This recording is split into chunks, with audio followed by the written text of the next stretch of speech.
Yeah, congratulations. I was beyond happy to see your name there. Yeah, and I was gonna reach out when I had my score breakdown, but I still haven't even gotten it. Good thing you saw my name on the certified pass list, or you'd be, oh no. Yeah, what I do at that point is I just don't say anything and give you your space. We don't have to go there. Yeah. Yeah. And Michigan, I'm sure you did excellent because out of the whole group, you were really high up on the leaderboard in terms of in the best way, but I knew you were going to do it. Yeah, I mean, my competitive side definitely helped. Once I found out there was a leaderboard that I could see, I was, oh, no way. It's over. Thank you so much for sharing your. I usually say this at the end, but I'm going to say it now. Thank you. I wasn't sure if you were going to do this or not. Some people would rather not, and I'm okay with that. Yeah, absolutely. I just think that if I could help one person, it would be worth it. Totally. And I think you will help a lot more than one person for sure. I guess I don't really know too much about you personally. I guess you went to Michigan. Yep, go green. I just graduated Michigan State in the spring. And before then, I just went to another undergrad in Michigan near the Metro Detroit area. And I studied political science there. Did you do stuff in law school extra? No, so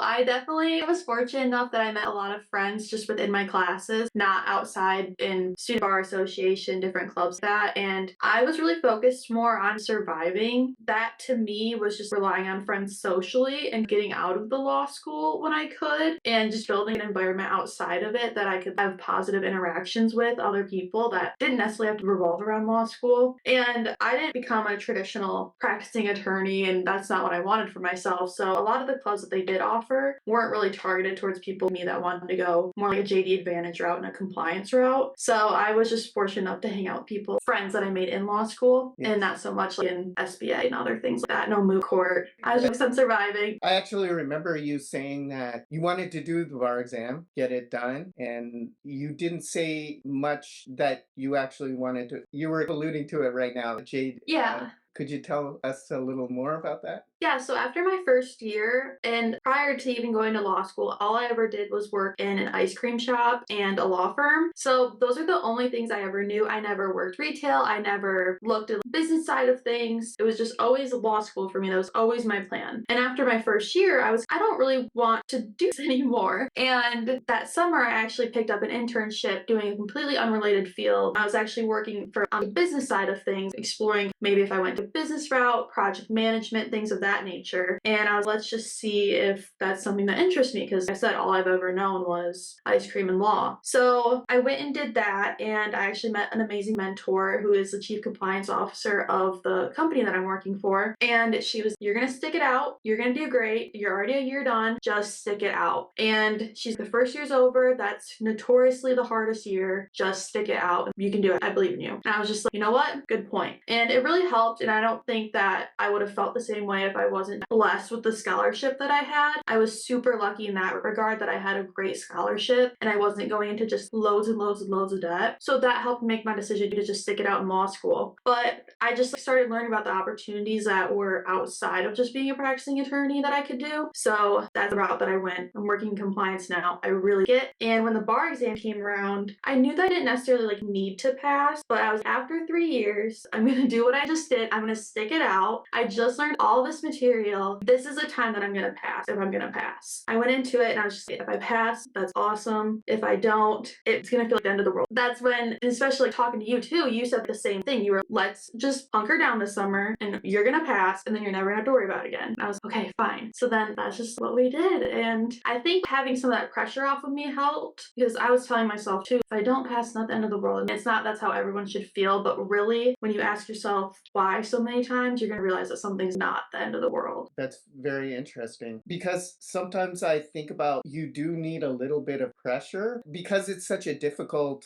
couple of months. You made reference to the hunkering down for 2 months and what we were talking about, that you just give up your summer to never worry about this again. Exactly. Because it did get difficult at times, right? In June and July. I'd just say the actual pressure of test day, that's when I felt some relief that maybe others didn't feel. For summer, I feel that pressure was always there, and it's very mentally draining. And I thought that I was going to be the one person that could handle it, because everybody always tells you how hard the bar exam is, how hard it is, how exhausting it is. And I thought, for some reason, that I was going to be the one person that, nope, it's going to be okay. I'm just going to study all summer and it'll be fine. No, So it was very draining. But I think to speak to this program, I had you that I wanted to impress and like, do the work for versus Quimby. Nobody was checking in on me. Nobody cared if I had completed anything. Nobody was, Micah, why didn't you do your essays today? Why aren't you doing any of these questions? So sometimes I would get up in the morning, I gotta do an essay. I gotta do it for Sam. He's gonna email me, what are you doing? And I'm You really were very impressive. And so I thought about it and I was, is this a first timer thing? Is this an age thing? Is this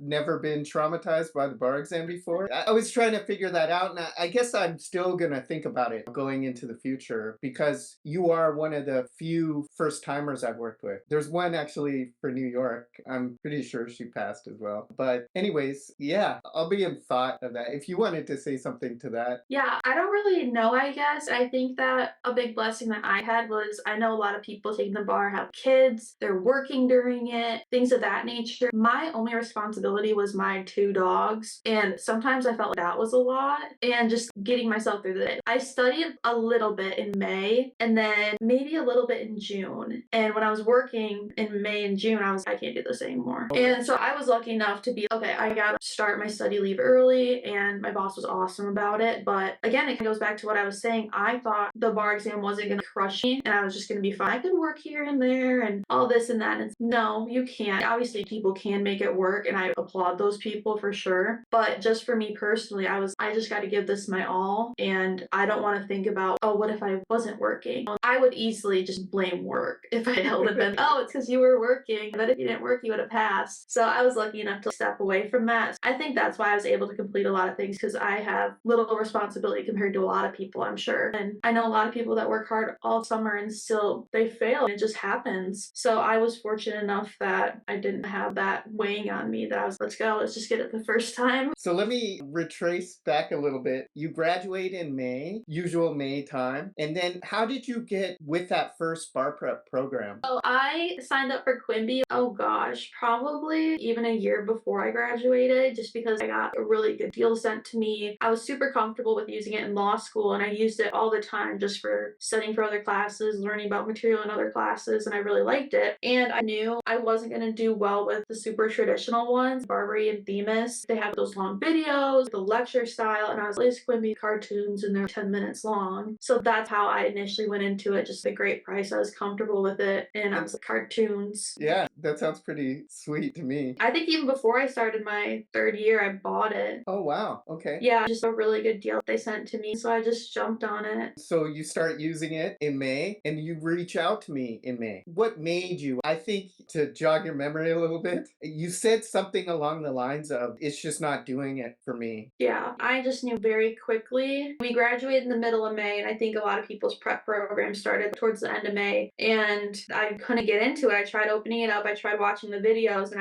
I could not get into it. I didn't know if I was just exhausted from just graduating and stuff, and obviously I think that did have something to do with it, but I cannot sit here and watch videos. I just knew immediately. Even if they're cartoons. Even if they are cartoons. I don't think anything could have got past me. If it was bar exam and it was a video, I don't care how they dressed it up, it was not going to work for me. The videos were going on just playing on my phone. Right. It was just really hard. I'm not a passive learner, for sure. And so you go on Reddit, right? Yeah. And where you hear about the app, the program, and me, and then you reach out, and what made you say, I think I'm going to give this a shot? It was the setup of the app itself, the way you were explaining a video game. I was, okay, games, I can do a video game. A really big thing for me was doing the actual questions. That was something that I knew, and Quimby had a ton of them, but I was just done with them. I was like, whatever. I knew that my friends doing Barbary and Themis, they were saying that there's not UBE questions. That sounds like a huge waste of time.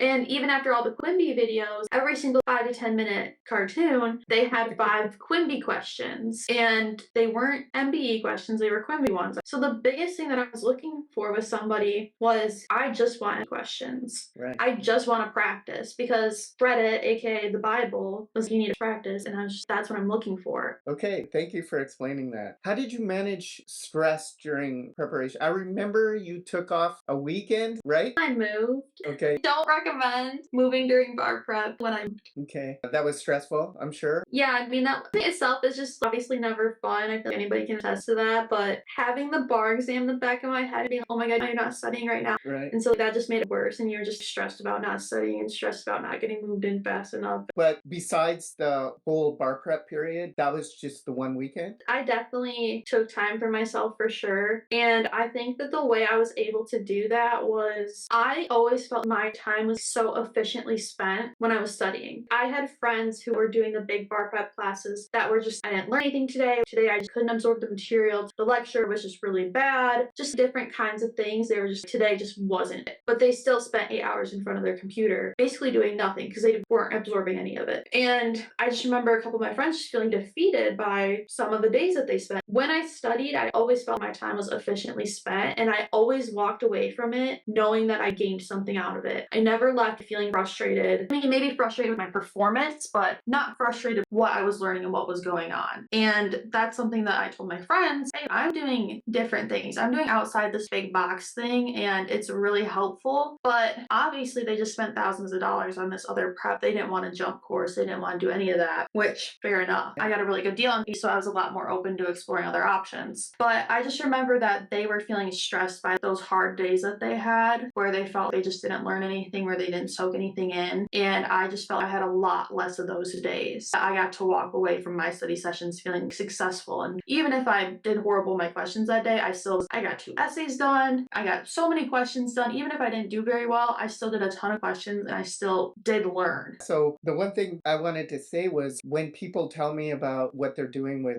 Barbary and Themis and even Kaplan is watching videos, I always reply with, the bar exam is not about watching videos or reading outlines. It's about doing these questions and writing Yes. essays. If you can do that from the beginning and then work out what you don't know by getting stuff wrong or not knowing what to write, then that leads me to my next question, which is, did it feel just another day with me when you went into the exam? I'm sure it was different in some respects, but you're doing actually what we've been doing, right? I think the biggest thing that I took away from our section that helped me during that day and getting my head together was the headings for the MEEs. I just wanted to jump in and lose my head and start writing down the most random crap ever, but I was, no, I gotta get my headings in here. And that just forced me to get my thoughts out in an organized manner. It forced me to make it look pretty for the cranky grader. I was like, I know I gotta do my headings, and I know that it's gonna look so much better when I do my headings. One of the questions at one point, I realized I didn't fully answer it. I go back and I realized that one of my headings under it is just completely empty. Being able to find it so quickly or even realize at all if I didn't have that heading and there was nothing under it. Because I just ended up jumping around at some point. But if I didn't have it organized that, I know I would have completely missed it. And who knows if you'd even want to talk to me right now. You'd be like, girl. Shout out somebody I'm working with presently. She gave me the analogy that I have to give her credit for. She did a puzzle. You know how when you do this big puzzle, you work on the edge pieces first? And that's what the headings are, right? You outline the whole thing and then you can fill in all the stuff. And then I guess what you did when you didn't fully answer the question was you went straight to that edge piece and you just put something in there. Yeah, I know I didn't spend enough time on it because it was just during review of me looking over my essay questions and I was like, crap, I didn't answer. It's blank. But I got something there. And I know that meant a lot versus leaving it blank. And I know some of my friends, they were talking about how they went in and they just lost their head. They thought about the strategies they learned in their prep classes and that they didn't necessarily forget because as soon as they left, they were, oh my gosh, I forgot that you're supposed to do X, Y, and Z. I was, no, I'm doing my headings. Right. I'm not getting out here without doing my headings and my conclusions. And so that really helped me stay organized and just keep my head together. Just be like, you did this all the time, every day, basically. So I just treated it a normal day, yeah. Yeah, it's too bad we don't know your score. I'm so bummed. All my friends have them. And it's funny, I sent it to my dad's address because when I was applying for the bar exam, character and fitness, I knew I was moving, but I didn't know where. Mhm. So I put my dad's address and he's running out to the mailbox every day. He's like, it's still here. Are you sure you passed? And I was like, they sent to the people that failed too, I think. So I don't know. Well, that's okay. As long as you're on the certified, Michigan's 268, so I'm sure you're good everywhere. I'm really anxious to know. Do you think bar exam drills is everything you need now that you've done it in retrospect? I know you did use you went back to the other program at the end just for the kind of the exam at the end. I went back to Quimby to just used some of their materials that were the mixed bag questions. So when I did 100 questions, it was 25 of 4 different subjects versus doing so many of the ones in bar exam drills. Just when it got closer to the end, I was okay, I need variety, and I didn't know if I could kick through those ones at the end and get. I used Quimby a little bit too when there was just subjects that I struggled with. So if I wanted more explanation, and it's funny because I still had my law school login subscription active, and I found that it was actually more helpful to go back to that one versus their bar prep videos, just for the subjects and nuances that I kept getting wrong. I need somebody to just dumb this down for me. Yep. So that's kind of where I would just go back and use that a little bit.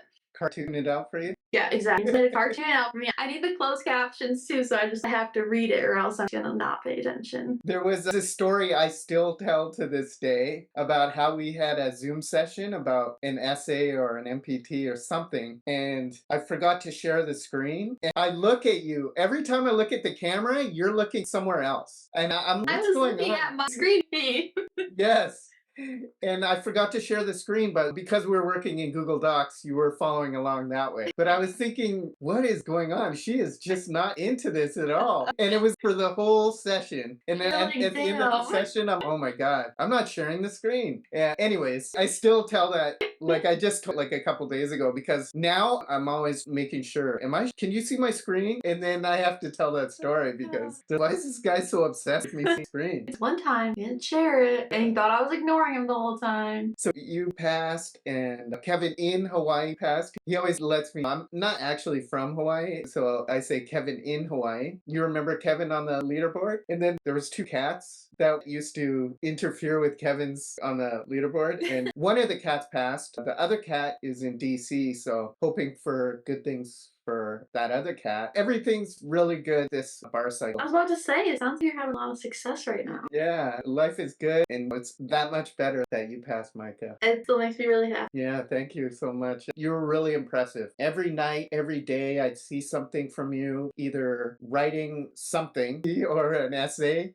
And then I'd always see you advance in the levels, the video game. You kept on going. You were really up there. And so it was just amazing. I couldn't believe the amount of your work ethic, that you were just killing it all the time. Yeah, this is something that's funny. It just goes back to give up this one summer so you never have to worry about it again. It's funny, whenever I go into my dentist to get teeth cleanings, he'd always ask me how I'm doing, and I'm just law school. And he's just, every time in dental school or when I had a test, I just told myself, I can do anything for 2 weeks. I can do anything for 12 weeks. And he's just, this summer, you can do anything for 12 weeks. And I was, that's so true, because when you just narrow it down to 12 weeks, and that's still a long time, but it's just, I can do anything for 12 weeks. I can get through this. We all can get through this. And we're going to. And we're going to see the other side of things. And in retrospect, we're going to be pish posh. Yes. One day, maybe. Not now. Now I'm still, that was a traumatized summer. So you touched on during law school with the just having compartmentalizing is the right word, but you would leave law school with law school. I know you just said 12 weeks, but did you do anything similar during bar prep? I lived in an apartment complex with my closest friends. We still all did make time together some evenings, and I was always the one that was, I'm free. I'll figure it out. I can do it. I can come. Because again, I always felt successful at the end of the day. It was easier for me to be like, I'm down to hang out. Let's do something. And it was me trying to get my friends out of the apartment when I could. But you ask about if I stopped at 7 every day, and it's just weird. I just would study all day and take massive breaks and take lots of breaks. I would just walk away for 30 minutes at a time, but that would lead to me studying from 9 to 11 sometimes. And that's definitely not for everybody, but that's just me, and that's what worked for me, and that's just what I had to do. I just felt there was less pressure on myself. If I could spread it out throughout the day, it didn't feel so heavy on me when I was doing less throughout the whole day. When I wanted to get together with friends or whatnot, I would do more the traditional 9 to 5. I would just set up a work day. I was, hey, just grind it out from 9 to 5, then you can go hang out with your friends. But on most occasions, I was studying just all day, but with lots of breaks. Right. Not trying to act I'm somebody that's all day, every day. No, I was definitely taking lots of breaks. I was going outside walking my dogs, just getting away from it for a minute, taking a nap if I needed to. to, but I did end up with some pretty late nights sometimes. Are you a morning? I am not. Okay. I think that doesn't help either because I had a good friend who she'd be up and at it 7 a.m. and she would be done by 5 p.m. And that was just completely different for us. Now, I'm a much better person after 10 a.m. I think better after 10 a.m. Nice. Those friends you talked about in the apartment complex, Mhm. were they bar takers as well? Yeah, Oh wow. 'Cause they all did Barbary. I did you. That I think that was huge with you was the amount of writing that I saw you pump out. Everything you did, you were just a machine for real. Just beast mode. Yeah, every day and more stuff for Micah. And then the MBEs, you were top 3 or top 2. And I felt bad for that one dude from Ohio. How the hell is she catching? Because I'm sure he's going to, though, I'm sure he's going to pass too. And you know what? He's gonna be she kept me up on that score. I keep on passing her going forward, and then she keeps on going behind me. No, it really works. And back to between the competitive side of the leaderboard and then my essays, I gotta get an essay in. Obviously, you were always so nice about it, but still having that one-on-one and that person to give something to, and I know somebody's cheering me on and working with me. Yes. That made me want to do it. So nobody cared what I was doing with Quimby. There wasn't anybody keeping up with any of the crap that I was doing. Nobody ever reached out to me saying, why haven't you done any of this course? With you, I gotta get an essay in. And it's, especially when you think about it, like it's 30 minutes of my day, just get one stinking essay in to SAN. And feel so much better about the rest of the day. When you did move, I did ask you, are you okay? Because it was just weird. All of a sudden there was nothing from you. Right. No, exactly.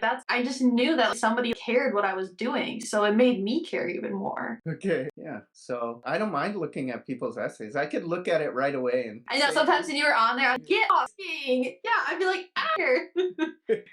it's fun to see, what people are up to. But yeah, I can't. I'm excited. Do you have any advice for future examinees for February and beyond? I want to go back to the whole you can do anything for 12 weeks. Remember that. I think as a retaker, especially if you are a retaker, you know so much from whatever bar prep you did before. Literally whatever you did before, you know so much, and now is the time to just practice. And that's what we got to do, was just practice. And I know that some of my friends doing other classes didn't have that same experience, and I just think it's so important because even after my long days of studying, sometimes I could just get through some of those questions by looking at it quickly, and I know where this is going. And not even because it was a question I've seen before. You could start seeing patterns and you could start knowing where questions were going and what good answers looked like. So sometimes when it was just like a long day, I was able to find things out quickly. And I mean, it didn't always work, but as I got closer to the exam, I started seeing patterns, and I was just, I can do this faster than reading the whole thing and having to sit there and think about it forever. And it was from the enormous amounts of practice. The repetition, the practice, you just start to see things. And it was just, when I would get those questions where I was just, I know exactly where this is going, that was such a huge confidence boost because I see what they're doing here. And when you pick up on those things sometimes, you can do it, and it just feels really good. I think another big tip is don't be afraid to jump ship. If you realize it's not working for you, it probably isn't. It's time to jump ship because you're wasting your time. If you can afford it, because every bar prep is so expensive and Barbie's not going to run you your money back because you said you don't get any more. If you're able to, though, find something that works for you and make that move. Even though it's scary and it's expensive, make that, because it's going to be worth it in the end. Especially if you just feel better about what you did all summer, it's going to feel worth it. Even if you don't pass, you'll be like, I know I did everything that I could, because that's how I got to feel. When I left the bar exam, I don't know if I passed or failed. That was really tough, but I could tell myself at least I knew I did everything I could. Relief for sure. And then when I saw I passed, I was just crying. I was just so relieved. It was crazy. I'm so happy. I was driving and I was just so, yeah. I was talking to my daughter about it, and I said, worked with someone from Michigan, and then I was telling her about you. I haven't heard from her. And she goes, just think positive, Dad. And then she went with my wife to Disneyland. I messaged my wife and said, show her that the Michigan person passed. And when I saw her at home, she said something, I told you, just be positive. Oh my gosh. Stop. That is the sweetest. She's so sweet. She's totally caring about that kind of stuff now. And caprese sandwiches, obviously. Yeah, keep in touch. I'm really happy I met you, and it was an honor to work with you. And yeah, absolutely. I appreciate everything. Just having somebody, a real human, rooting for me. But I could see it. You can't help but respect people that work hard. There's nothing you can do but just give it respect, and that's really what you did. You were on a tear. If we need more, that was my favorite too. Oh my gosh. Resonated with me for sure. Like when I was practicing, training, I would just, we need more cowbells. And then, I haven't heard that in a long time. Yeah. you need more cowbells. Yeah, we just need Either get it, and if they don't, then they just never will. we need more cowbell. Like, I was, yeah, duh. And this clicked for me. And of course, we need more cowbell. But it's great how it went it back. You could see that you didn't put enough under that cowbell, and then you just wrote something, right? And it gave Yeah, that more exactly. complete look. Yeah. And that's what I'm saying. You could shave time now. Now they're at, but now some of them are writing so good. I'm saying you can just start getting, let's say they're taking 45 minutes. You can go to 40 and just start getting it in. As long as you have the border, if you're going to stay in your compliance, Yep. it's a little more than JD Advantage now, right? Actually, since I passed the bar, I'm in a regulatory counsel position. So working in-house, which is nice because something that I was trying to avoid was I didn't really want to work with clients. I didn't want to go to court and things of that nature. So I found the perfect fit for me right now. So I'm super excited about it. And it's been going really well. Awesome. I'm looking forward to seeing you do great things. Is it okay if we put your email out there? Absolutely. I'm not very good at answering my email, but if I see it, I will definitely answer to it. Thank you so much, Micah. Yeah, absolutely. Yay. Thank you for believing in me and believing in what we're doing and trusting everything and working so hard. Yeah, absolutely. Same goes to you. I really appreciate the bar prep guidance. You were an emotional support human for me too during it. So yeah, I hope our paths cross again in the future, and thank you so much for doing it. yeah, absolutely. It was good to talk to you.